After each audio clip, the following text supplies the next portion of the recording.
Why isn't it possible? It's just not. Why not, you stupid bastard? Unworthy of these realms, unworthy of your title! Unworthy!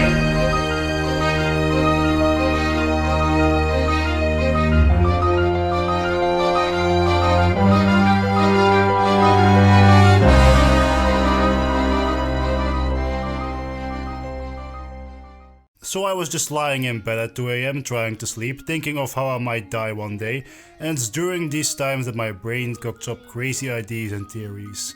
And of course my brain drifts off to the things I want most. Bloodborne for PC, Half-Life 3 Gaming Edition, and the angry man himself, Whitehorn. Yep, I'm still beating this dead horse. There he is, beating that dead horse! Get him! I was thinking, maybe Whitehorn isn't recovering of an STD, but for a far more interesting reason. I'm gonna yap about that reason for the coming minutes because I have nothing better to do in my life. So one big thing that Whitehorn is tied to, or at least that's what I believe, is Project Lathe 1.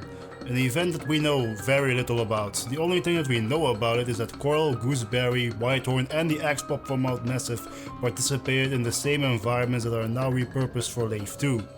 That it feels spectacularly and that it had a high death toll. We don't really know how much it differentiates from 2, and I really hope that we someday get a comic about, because I'm dying to know. But it can be said that Coral got his scar injury from it, and that started this whole theory: wounds and scars. Every other Outlast character that has a major scarring or mutilation gets an explanation of how those wounds occurred. Chris's self-mutilation, Eddie's scarring, Draker's scalping, all explained in some way or form. So it wouldn't be far out of the picture that someday they will show how Coral got his.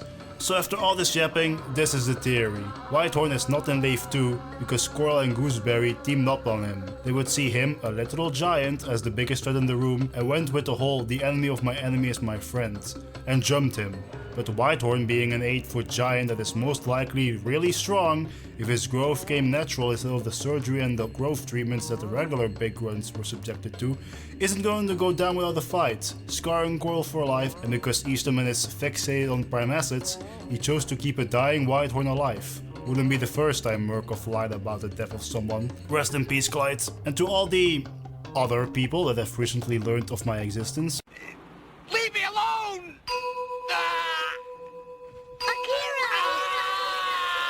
allow me to double down and explain my devotion to Whitehorn and why I believe he will return. I have 3 reasons. Reason 1. They didn't scrub him from the game. For some reason, even though they abandoned him, Red Barrels didn't erase his name from the 2 evidence documents that mention him. They didn't replace his company brand with something else, something that I believe won't take much work if it's simply replacing an asset with another asset. And this goes especially for the docks and downtown. The oil canisters are so small you could easily miss them, but the sign is in full view during Franco's in-game introduction. And in the MK challenges, it's the only thing that illuminates a pitch black train yard, as if it were a lighthouse's beacon. And with the gas station they could have easily scrubbed it clean or changed the logo, but they chose not to do so. It could be speculated that the docks and downtown were originally meant for Whitehorn, and that's why all of his stuff is there, which is plausible, just another thing that Franco took from him. But at the end of the day, there must be some meaning behind it. Reason 2. The AMA. This is by far the most crucial evidence for Whitehorn's return. This could have been the moment. Red Barrels had the chance to say anything about Whitehorn. That they deleted him from existence, that he died during Lathe 1, that he was being used in another secret experiment so they can use him in the game anymore. Anything so that they didn't have to hear us bitching about it. Or even better, they could have not answered the fucking question! That would have been the easiest solution. But what did they do? What did they do? Whitehorn was never meant to be a prime asset. That was not our fault. Not your fault? Who put his picture in the beta? Who put his name into the files? Who denied us a felon? They gave us an in-game explanation and said it was temporary. They could have easily stated that it was gone for good by removing one word from their statement, but they didn't. And this was not answered by some random hardworking Red Barrels game dev. No, this was answered by one of the co-founders of the company. That in my mind holds weight. And hell, they could later on say that he still died during his procedure with the whole "Murkoff doesn't know if he'll make it" stick. But the fact that they chose to answer this question in such a way, instead of ignoring it, speaks loud to me. Reason 3. Pride. The last reason is just pure speculation, but goddammit, I want to get this off my chest because I'm balled up with it for years. The main reason why I think they will bring Whitehorn back is a matter of pride. Because Whitehorn is one of the few cases where we, the Outlast community, know that they failed. Yes, there will always be good content in games.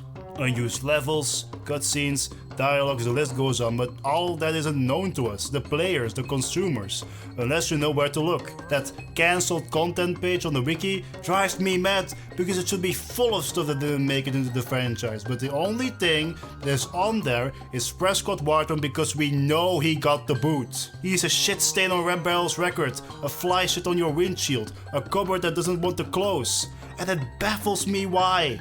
They teased him in the closed beta, they mentioned him on the documents, and they showed off his brand. We had a face, a name, a gender, a profession, a minimalistic background. They had a model for him, a voice for him that could be official or a placeholder, doesn't really matter. All that work, all of that time, and then something happened during development and they chose to put him on ice. Yes, Red Barrels is a small indie game studio, and when it comes to deadlines, some stuff is gonna be cut. But Trials is a live service game. They can add and remove anything they want. It happened before and it will happen again. Fuck. So I just wanted to get it off my chest. And if you're still here, thank you for listening to my yapping. I know that this theory doesn't hold that much weight. Their injuries could be caused by some other person or some other random experiment. But the idea was stuck in my head and I'm just happy that I got to yap about it.